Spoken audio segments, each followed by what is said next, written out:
Quite a few people.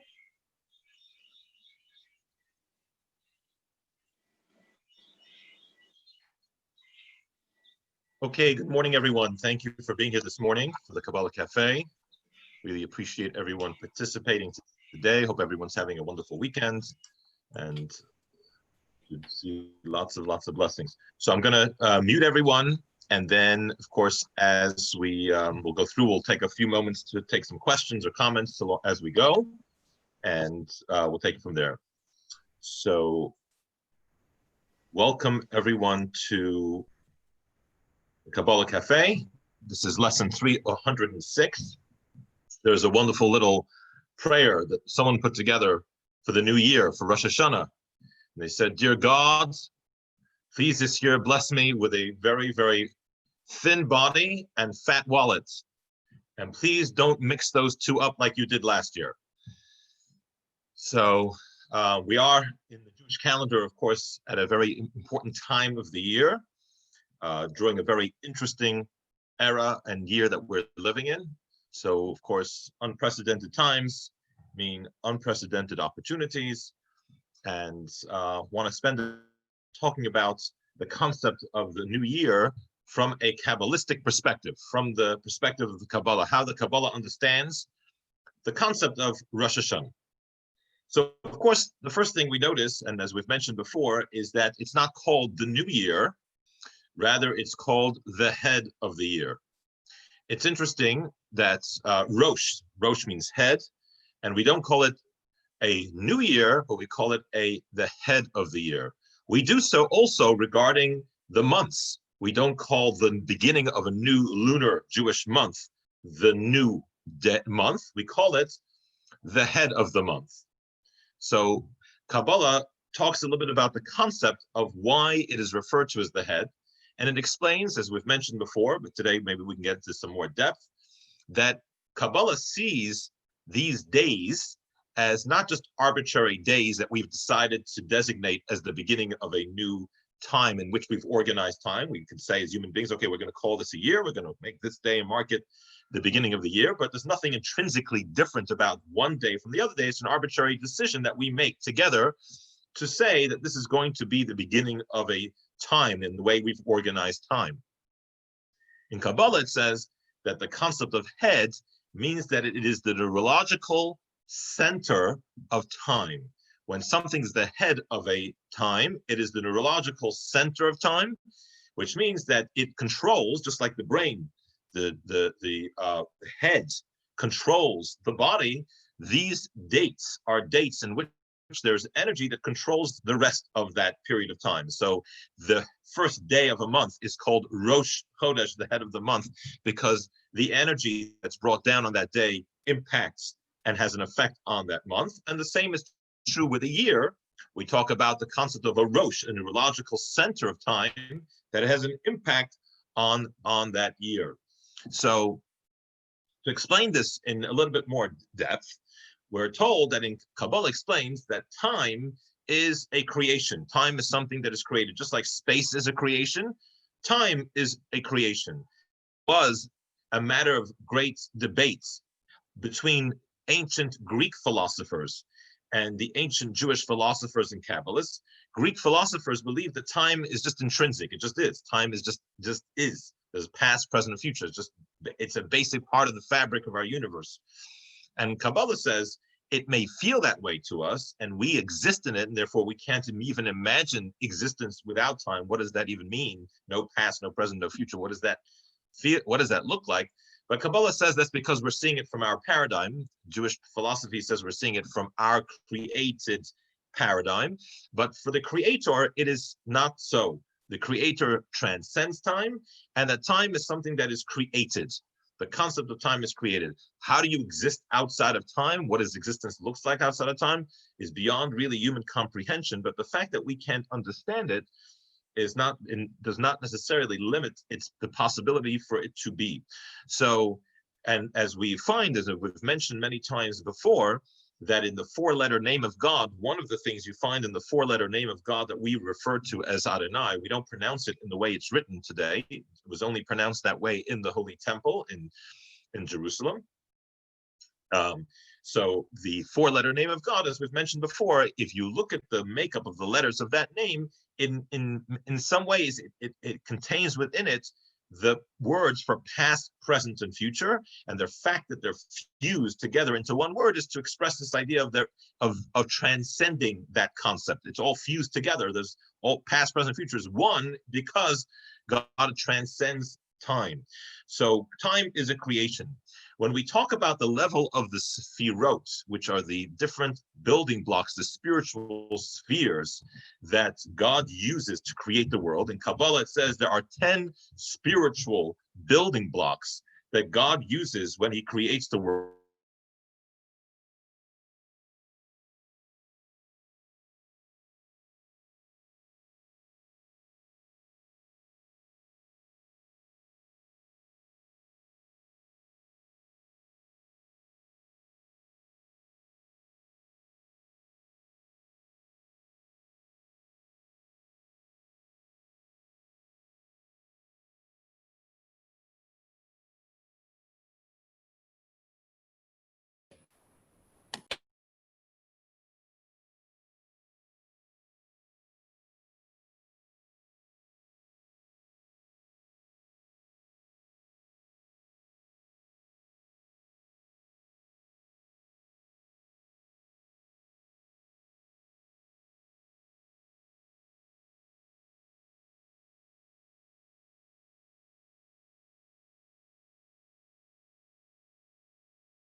We lost him. He froze.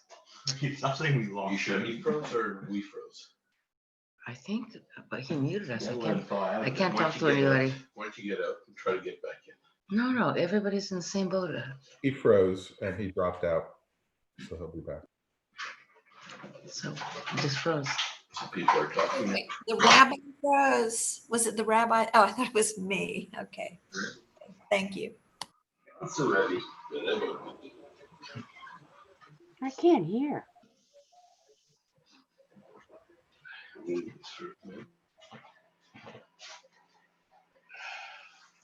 Good morning, everyone. Good morning, Ava. Good morning. Good morning. Morning. Good morning. Good morning. Good morning. Very good and fine.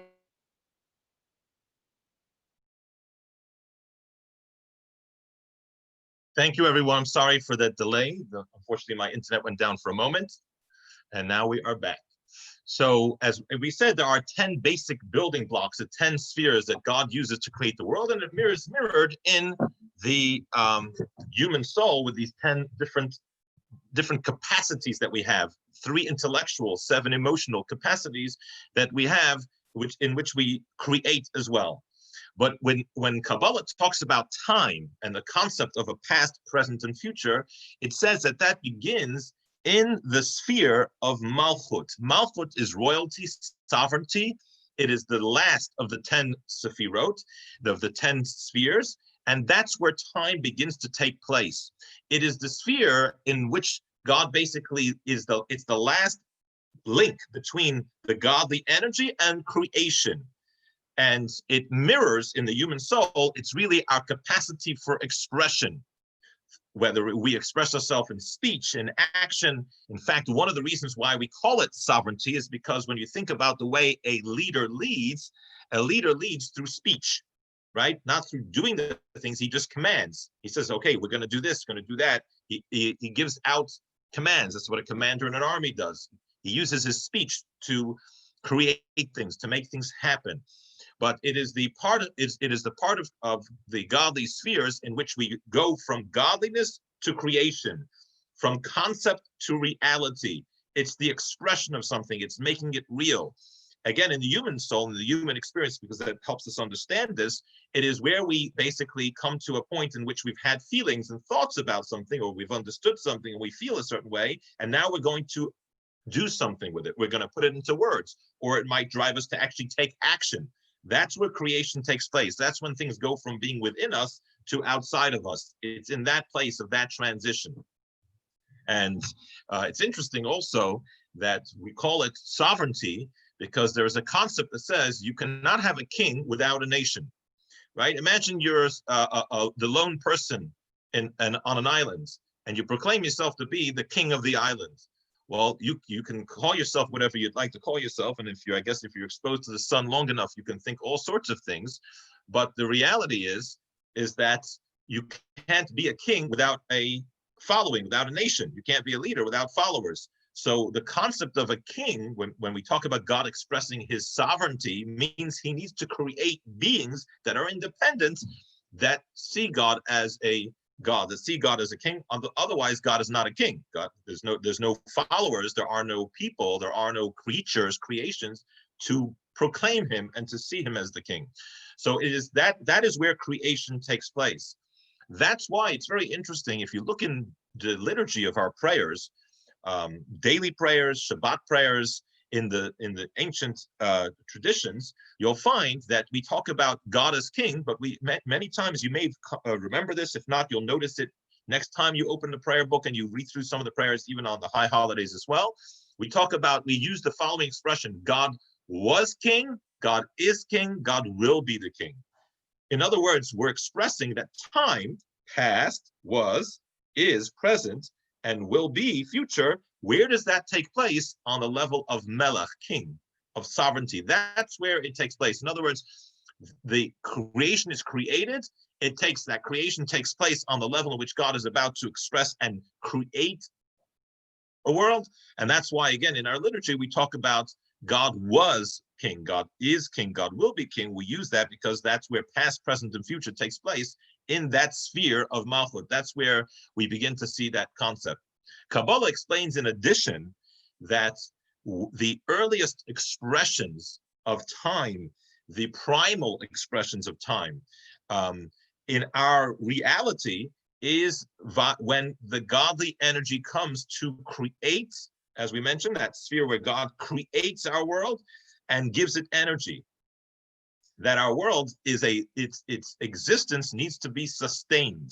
It needs to be energized. First of all, just like anything needs energy to be, when it loses its energy, it dies. So too the world needs a spiritual energy for it to be alive, to be animated, and not only to be alive, but actually to exist. Its very existence requires constant energy. It's almost, if you think about the world being, let's say, like a movie that God is projecting, just to use that as a parable, right? And you're projecting the movie on the wall, or whatever it is. The moment you stop projecting, what happens? There's no more movie. It's gone. It's not there anymore. So our world, our creation, our being, our very existence is constantly the result of a flow of energy. A flow of energy that allows our reality to be. Or think about the following. If you have a thought in your mind, does that thought exist? The answer is, it depends how you measure existence. But in the world of thought, that thought exists. If you're thinking in your mind 1 + 1 = 2, while you're thinking that thought is a reality. It exists in your conscious mind. Now, what happens the moment you stop thinking that thought? It no longer exists. It has no more existence. Doesn't mean the concept isn't still true. The concept of 1 + 1 = 2 is still a concept, but that thought, your conscious thought, is no longer there. Your conscious thoughts are only there as long as you're thinking them. The moment you stop thinking them, they're not there. Our whole world, our whole reality is God's thought in a certain sense. God is thinking it. God is breathing it into existence every single moment. And the moment that God stops doing that, it doesn't exist. So there's a constant flow of energy to make our world exist. And Kabbalah explains that the way this flow of energy works is because the world is material. The world is a finite, limited, tangible reality. And the godly energy, as much as it's been refined, as much as it's been limited and contracted to come into this world, it still not compatible totally with our reality. So what you find is that the energy that comes into this world, in which it comes into this world, it touches the world, as we've mentioned, and then it leaves. And then a new energy comes. It's almost like, and again, man is created in the image of God. Each human being is a miniature universe. We find the same thing within the human being, that you've got this concept of the heart is constantly pumping blood. It's got to be constantly, there's a pulse. Or breathing, for example, think about breathing, right? It's a constant, you can't say, well, I breathed 2 days ago, that should be enough for me. No, it's a constant thing, and it's a backwards and forth movement. Life within the body is something that's constantly pulsating. The moment that that pulse stops, God forbid, life stops. So the world has a pulse, and that pulse is the energy that flows into this world. There's an energy of godliness. It flows into this world. It touches this world. It energizes it, and then it leaves. And then a new energy comes. And there's that rhythm again, and that backwards and forth, which is all built into the fabric of our reality, into the fabric of the universe. That is so Kabbalah says that concept is the earliest expression of time. It's not where time is created, it's the earliest expression of time, because time is measured with change. There's a before and there's an after. Things are not just the same. So there's the energy comes, then it leaves. The energy comes, then it leaves. That is the earliest and most primal expression of time, of a past and a present, a past and a present, and a future pulse. So we can talk about the pulse that was, the pulse that is, the pulse that will be of energy. So the pulsating of God's energy into this world is the earliest expression of time, of what was, what is, and what will be. That is where we find its earliest expression. And Kabbalah explains. So let me unmute and just make sure if anyone wants to ask any questions before we go on to the next piece here. It's also an opportunity for some espresso. Okay. So Kabbalah goes on to explain that the energy that comes into the world in each one of these moments is a little bit different than the energy that was there before. Each pulse of energy, each flow of energy is unique, has its own character to it, which means that time, from Kabbalah's perspective, has character, okay? Unlike in the secular or conventional view of time, where time is colorless, time does not have character. Time just is. It's just the past, present, and future. You can do what you want with that time. You can feel what you want with that time, but that's all subjective. It's all what you do within that time. But time is not necessarily intrinsically, does not have an identity, doesn't have a character. In other words, there's nothing intrinsically different between a Monday and a Tuesday, or between one month or another month. Every single moment of time is just a moment of time. We can measure it the way we'd like to measure it. We can organize it the way we'd like to organize it, but it really has no definition. So in Kabbalah, it says it doesn't see time that way. It says that time, being this pulse of energy that comes into this world, which is the first and most primal expression of time, that pulse of energy has a character to it, and it gives the world a certain character. And really, what Kabbalah says, therefore, the way time is organized, which is basically generally based on the celestial bodies, the sun and the moon, with one exception, which we'll get to in a moment, which is basically like the lunar cycle, which gives us a 30-day month. That's the cycle of the moon. And then, of course, the concept of a 365-day year, which is the solar year, which in Judaism, we correlate the two together to create years that are basically a correlation of the lunar months and the solar years, which is why 12 of the lunar months make a year, because it's approximately 11 days short of the 365-day year. And then, of course, once in a while, we'll add an extra month, which is how we create this correlation between the two. You can say hello. Okay, let's close the door. Sorry, okay. So that is the correlation of the solar year, but each one of these divisions of time is because the reason why we have this is not because the moon takes 30 days to go around the earth, or that the sun and the revolution of the earth around the sun is 365 days, or whatever it may be, those celestial bodies, and the reason why they cycle in the way they do is because that is the physical expression of the fact that there are these intrinsic divisions of time. What do we mean by that? What we mean by that is that each month there's a different energy. So after every 29 point something days, there's a different energy in our world. The energy of one month is different than another month. The energy, and if we really start from the very beginning, the energy of about every 3 seconds is slightly different than the energy of the next 3-second period. The energy of an hour is different than the energy of another hour. There's 24 hours in the day. Each one of those 24 hours is a little bit different than the other. Each hour has its own distinct reality connected to the 4-letter name of God. So there is a 24-hour period. There's also within that 24-hour period a division between night and day. Daytime and nighttime have their own energies. Then of course we can, and then we can take that into the days of the week. The days of the week are interesting because there is no celestial body. There is nothing about our planet and its orbits or whatever it may be that defines a 7-day week. A 30-day month we can understand. A 365-day year we can understand. A 24-hour day we can understand all those things based on the cycles of the sun and the moon. The 7-day week is only something that God decided when he created the world. It's interesting to note that there have been many societies that for that reason, because there's nothing that about our planet that says it should be a 7-day week, have tried changing it, but not very successful. Society seems to keep coming back to the 7-day week. But each day within a week has its own energy, as we've said before. And then, of course, the energy of months. And then we talk about the energy of years. In other words, a one day from another day, 1 week from another week, and so on and so forth, have distinct energies. There's a general energy for a year. Within that general energy, which remains the same for the year, that is subdivided into 12 sub-energies that are nuanced and a little bit different within that year. And then those are divided by weeks, those weeks by days, those days by night and daytime, and of course then by hours, and so on and so forth, all within that system. That also is the Kabbalah's perspective on Jewish holidays. Jewish holidays are seen as days in which there is a intrinsic holy energy that is built into the system.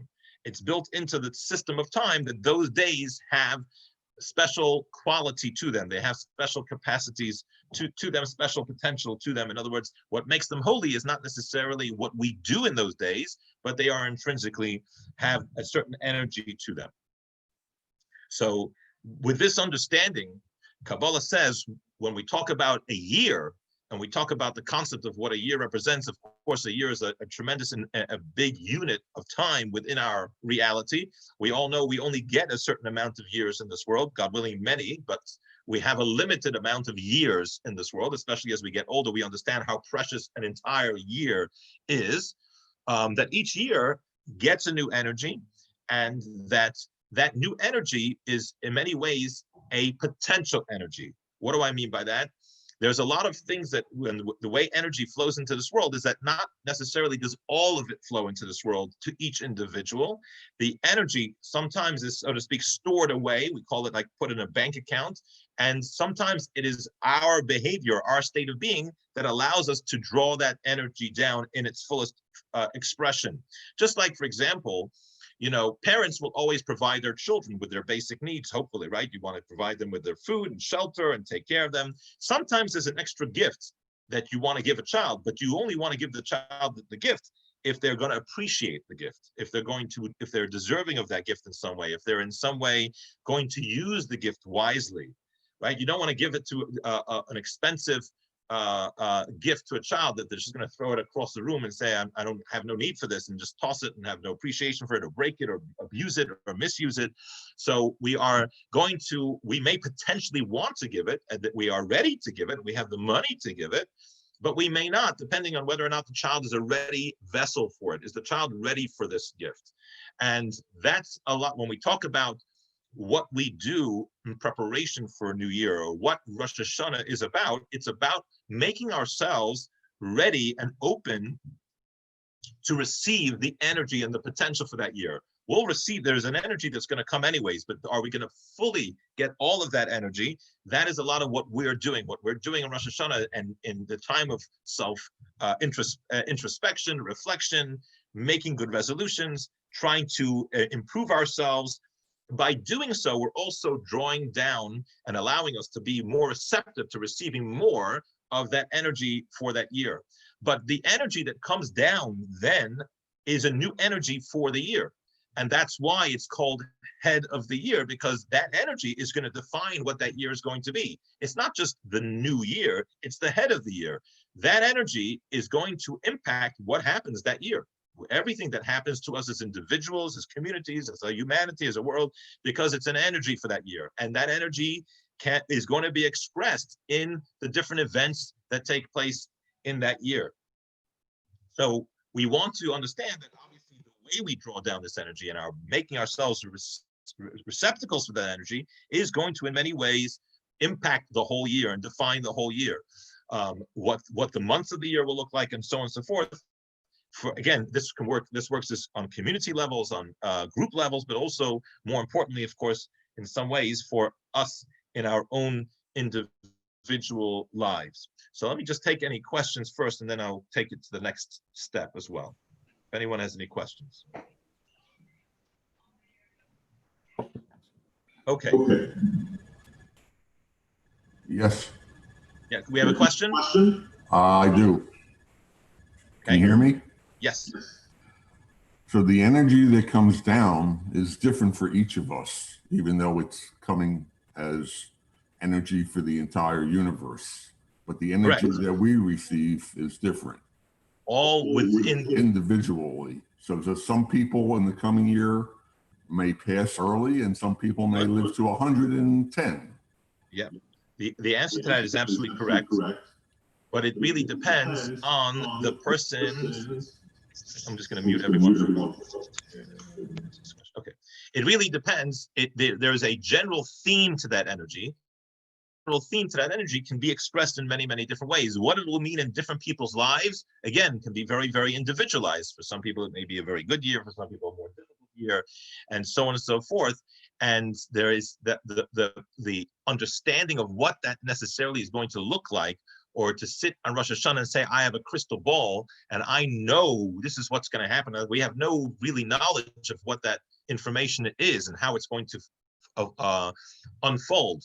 What we can get is an inclination of some of the potential that that year has, and try to make ourselves a receptacle for that potential. And the more we do so, the more we can draw that energy into our lives. So there is a certain a distinct difference between different people. Of course, you have some people that prosper, some people that don't prosper, and so on and so forth, but all within the theme of that year. And again, whether or not, or how many of your blessings for the year may be about how much of a receptacle and a vessel you are to receive those blessings. Any additional questions? So those people that are open and receptive to the energy that comes from above, does it usually, when it's towards the end of the year, everything dwindles and they become weaker, but those that are really holding on to that energy, does it sustain them till the end of the year? Yeah, so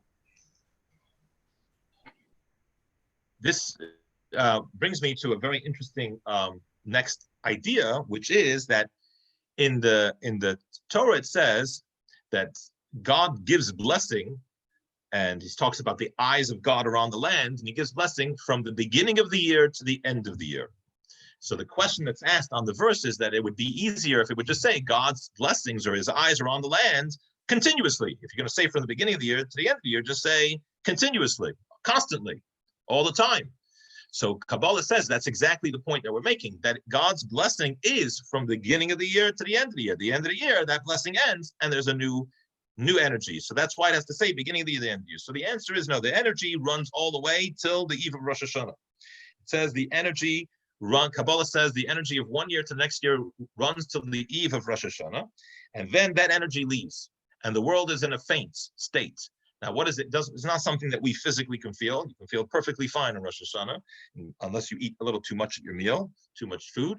But generally speaking, you'll feel fine. You're not going to feel it. You have to be a great Kabbalist, and the great Kabbalists did feel it, to have the sensitivity to feel that there's a spiritual energy that's missing in our world. And it says that the next day when we blow the shofar blowing is again bringing that new energy into this world. We gave a class, I think a week or 2 or 3 ago, about why the blowing of the shofar Kabbalistically is a symbol for how energy comes into this world. We are drawing down, the blowing the shofar from a Kabbalistic perspective is not just a wake-up call, it's not just an ancient tradition to blow a ram's horn, but is actually a way in which we as human beings activate, say to God, we're ready to receive the new energy for the new year. And, but how much of that energy again, and whether or not we're worthy, and whether or not we are going to be fortunate to be able to fully connect with all the energy of that year or draw it down and make it part of our lives, is something that we work on by making ourselves more worthy through humility, through love of our fellow man, through joy, and many of the other things that we work on to try to make ourselves more open and to receiving this energy. So I just want to take a moment now also to talk about the energy for this upcoming year, right? We're starting a new year, and it'd be interesting to see what does the Kabbalah have to say about the energy of the new year. So Kabbalah says that sometimes when you look at the numbers of the upcoming year, you can see in it certain maybe inclinations and ideas of some of the themes there are. And again, when we say theme, we don't mean one theme necessarily. A year can have multiple themes, many different energies within a year. There's many different things that go on in a year, but we can get some inclination of some of the potential that a year has. So let me share the screen for a moment here. So we're going to talk about the upcoming year, which in Kabbalah says is the year 5781, the Jewish year 5781. This past year was 5780, and we're entering the year 5781. So the question is, what does the year 5781 mean? And I can share with you one teaching based on Kabbalah that I've read about the numbers and the year 5781. But again, I'm not saying that that is the only energy and theme of the year. There could be many different, but this is definitely one energy of the upcoming year. So when we take a look at this on your screen, you can see here on the top, it says the year 5781, which in Hebrew is Tafshin Pei Aleph, okay? And 5781. And when you take that and you take out the abbreviations is Tehei Shnat Paloet Arenu. May it be your year of great wonders, I will show you. In other words, God showing great wonders. So one of the teachings about the numbers, the numerals that make up this year, is that within those numerals, there's an expression of the concept that the year has a potential for great wonders. There is no question that we are ready for great wonders. And, but in other words, there is a Kabbalist idea is that there is a concept within the upcoming year of the potential for great wonders. A wonder is something that is the unusual, is wondrous, and is something that is something that someone looks at in amazement, and a blessing that represents something that is beyond. And in a certain way, the way we make ourselves a vessel for that is by doing things in our own life in a positive way that are wondrous. What do I mean by wonders in our own personal life? Is to do something that's surprising. What does that mean, to do something that's surprising? That's something that you never would usually do in a good way, where people would say, wow, that's unusual. I never knew you could do that, or I never knew you would do that. That's something, or you would say to yourself, I never thought I could, or I never thought I would do something like this in a positive sense, whether it's an act of charity, whether it's a study, meditation, kindness to your fellow person, mending a relationship that you thought was gone, hope for that, whatever it may be. Picking up the courage to be the first one to pick up the call to try to make up with somebody, whatever it may be, something that maybe you would thought, I'll never be able to do that. A wonder, pella means wonder, is something that that is unusual, unexpected, something you didn't expect to do. So I would venture to say, from a Kabbalistic perspective, the best way to prepare for the upcoming year and make ourselves into vessels to receive this energy for great wonders, where we can stand in amazement of the great blessings that we will, God willing, see in our lives individually, communally, and so on and so forth, this upcoming year, is by doing things in the next few weeks, especially during the high holiday season, that are unusually good, that are where we surprise ourselves or surprise the people around us, where people are in wonderment and say, wow, didn't think you were capable of that, or I didn't think you would ever do that, or that's a surprise, a good surprise, a positive surprise, right? Because surprises, unfortunately, can be the other way too. So we should, I want to take this opportunity before we go through our review sheet to wish everyone a really wondrous year, full of wonders that we get to see, because sometimes there are wonders in our life, which is one last point I want to make. There are wonders in our life, but we are totally oblivious to them. And in a sense, it's a waste. You've got these wonders going on in your life and you don't see them, you don't notice them, you're not paying attention, then they're really wasted. So the acronym says, wonders that I will show you. That may be a year of wonders that I will show you, that you will see, to be able to see the wonders.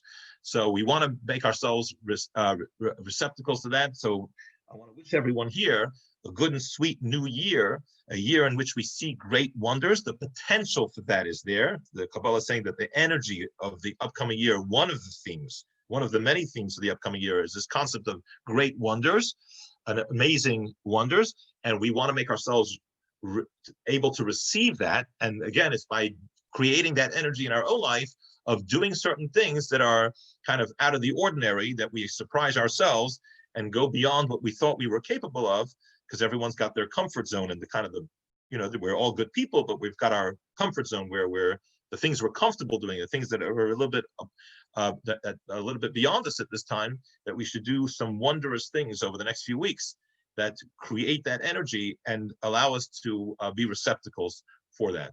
I'm going to show the review sheet. I also want to take this opportunity to also just share that we are going to take a little break from the Kabbalah Cafe, just for the high holiday season. I just need personal time to prepare for the high holiday season, and these classes do take a little time and attention. Also, a lot of the holidays this year, Rosh Hashanah, Sukkot, and so on and so forth, during the next month, fall out on Sundays, right? We've got a Rosh Hashanah on Sunday, Sukkot, first days, last days on Sundays. So we're going to have a little hiatus. This will be the last class until after the high holiday season, until after Simchat Torah. So you'll have to take all this wondrous energy and keep it going and flowing for the next few weeks until after the holiday season. Let me share the screen, and then we'll take any questions after that. This is going to be Kabbalah Cafe and lesson 306, a year of wonders. The head of the year affects the entire year. Time is a creation that is first found in the spiritual sphere of royalty. Earliest expressions of time is in the change that results from the pulse of godly energy that comes into our world. The nature of this energy is different in different moments of time. This is what underlies the division and organization of time. Again, it's not arbitrary. It's not just a reaction to the celestial bodies. This is intrinsic. The energy for a new year is drawn down at the head of the year. This can remain in potential or can be actualized in our reality based on our state of being. Again, we have to make ourselves receptacles. Like I gave the example before of a parent that may want to give a blessing or a gift to their child, but may not think their child is mature enough, ready, appreciative enough for that gift. And then we may say, well, I'd love to give the gift, but it's going to be a waste to give the gift. So they've got to be a receptacle for the gift. We got to make ourselves receivers. The letters that make up the numbers for the year gives us some insight into the potential of the year. One insight for the coming year is that it's a year to see wonders. It's a year to see wonders. And again, we can make ourselves ready for that and receptacles for that, for doing wondrous things in our lives as well, to do things that are surprisingly good and positive. Okay, we'll take any questions. I'll unmute and try to take questions. Rabbi? Yes. Just curious, numerically, the year 5780, did it have any precursors as to the chaos that we would be going through in this current year? So the answer to that is that I don't know, because I'm not a great Kabbalist with that kind of insight. And if you ask me now if I have any idea what is going to happen this upcoming year, I will tell you absolutely not. In fact, if anything, what we've all learned from this past year is that we have no idea what is going to happen. And the one thing you do know is that anyone who says they do know what's going to happen, you know that they have no idea. As someone put it very succinctly, the worst investment they've ever made is buying a 2020 planner. We have no knowledge of what the future is going to be. What we can do is just say that we see certain. We are living in a world of an amazing world of things that are unexpected. And this past year just said it should be a year. And one of the acronyms, it should be a year of wonders. It has been a year, not necessarily of positive wonders, but it's been a wonders in the sense of surprises, things that we're not expecting, totally unprecedented and unexpected. Again, if you would have asked me on Rosh Hashanah last year, Rabbi, do you think this is what's going to happen? I have to say, I don't think so. That sounds very strange to me. I don't think that's what's going to, based on, I have no idea what's going to happen. What we can do looking at a year is say, there's potential spiritual energy, there's potential good, and we can try to make ourselves receptacles to that good, and to be able to draw down those blessings in our life, and by doing so, of course, create a lot of joy. But the important thing is to make ourselves be able to receive, because there are wonders all the time. We've got to be able to see them, and we see them more when we make ourselves open and receptacles to those things. Okay, other questions? Yes, I have a question.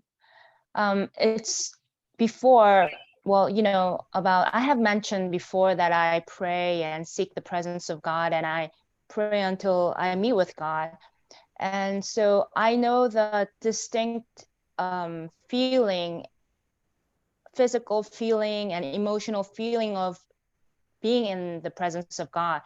And I've experienced that for like decades, but it's been like since 2015 that I started experiencing positive energy.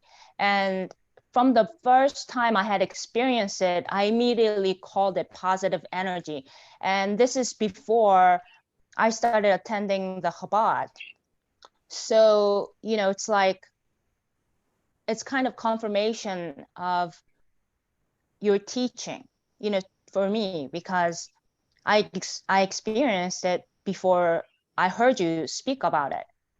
But, you know, it's like, because positive energy is something that I can detect, is something that I was able to detect later in my spiritual life thus far. Could it be that in the emanation between the creator and mankind, could it be that positive energy is something that is closer to God than the actual presence of God that you can experience? Does that make sense?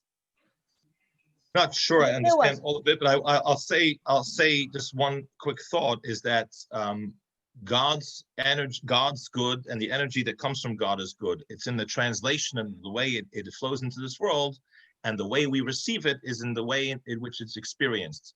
So a lot of times it's our ability to be the proper receptacle for the energy that defines whether or not that energy is going to be expressed in positivity or in negativity. So it's all about making sure that we are the proper receptacle, that we are the proper, we have the proper ability to receive in order for it to be translated into positive energy.